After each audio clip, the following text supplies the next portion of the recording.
Hermès 9 जैसे सबसे घातक ड्रोन को मारने के बाद से हिजबुल्लाह के हौसले 7वें आसमान पर है। कारण कि अब हिजबुल्लाह की ओर से एक और अहम निर्णय इजराइल के खिलाफ इस युद्ध में ले लिया गया है और दावा है कि इससे इजराइल को काफी हद तक कंट्रोल किया जा सकेगा। कहा जा रहा है कि हिजबुल्लाह ने नेतन्याहू की सबसे दुखती नस को पकड़ लिया है। गौरतलब है कि इजराइल पर अब तक हिजबुल्लाह का मिसाइल और रॉकेट हमला ज्यादा कारगर साबित नहीं हो रहा है।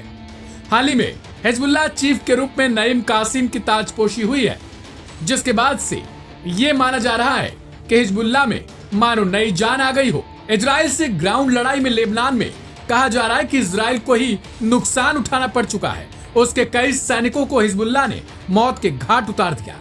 हिजबुल्लाह की ओर से लगातार रॉकेट और मिसाइल से हमला तो ताबड़तोड़ किया जा रहा था, लेकिन इसका कोई खास असर इजराइल पर पड़ता नहीं दिखाई दे रहा था। इजराइल का एयर डिफेंस सिस्टम मजबूत होने की वजह से रॉकेट मिसाइल का कोई खास असर नहीं हुआ।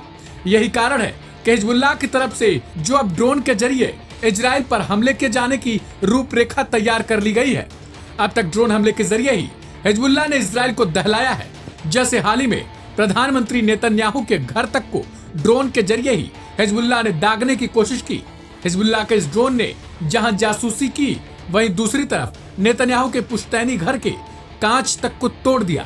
ध्यान देने वाली बात है कि इजराइल के पास जो आयरन डोम है वो केवल मिसाइलों को ही इंटरसेप्ट करता है और हवा में ही मार गिराता है, ना कि किसी ड्रोन को।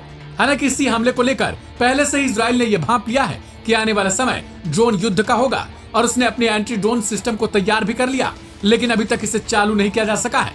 ड्रोन के जरिए ही इजराइल के हाइफा शहर को भी हिजबुल्लाह ने काफी हद तक नुकसान पहुंचाया है। कुल मिलाकर देखा जाए तो इजराइल के लिए 2 से 3 जगहों से मुसीबतें का पहाड़ इस वक्त टूट पड़ा है, क्योंकि ईरान ने भी हमला बोलने की तैयारी की है। हमास भी हर रोज इजराइल पर हमले करता है। ईरान के सर्वोच्च राष्ट्रीय सुरक्षा परिषद, जिसे SNSC कहा जाता है, उसकी ओर से इजराइल के खिलाफ जवाबी हमले को अब मंजूरी दे दी गई है और इसे लेकर ईरान के एक सांसद ने बयान भी दिया है, जिसके बाद से अब सबकी नजरें इसी बात पर टिकी है कि हमला क्या 1 अक्टूबर वाले हमले की तरह होगा या फिर उससे भी विध्वंसक और भीषण होगा। लेकिन ईरानी सूत्रों की माने तो ईरान इस बार इजराइल को किसी भी प्रकार से बख्शने के मूड में नहीं है।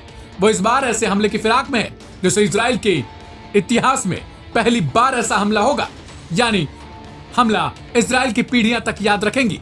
ऐसे में हिजबुल्लाह की ओर से भी लिया गया ऐसा फैसला जो ड्रोन हमले का हो, उसमें अब इजराइल के लिए नई मुसीबत खड़ी हो सकती है, क्योंकि इजराइल के पास ड्रोन हमले रोकने की कोई तकनीक फिलहाल एंटी मिसाइल सिस्टम की तरह नहीं है। इस रिपोर्ट में इतना ही। बाकी की तमाम अपडेट्स के लिए सब्सक्राइब करें लाइव हिंदुस्तान।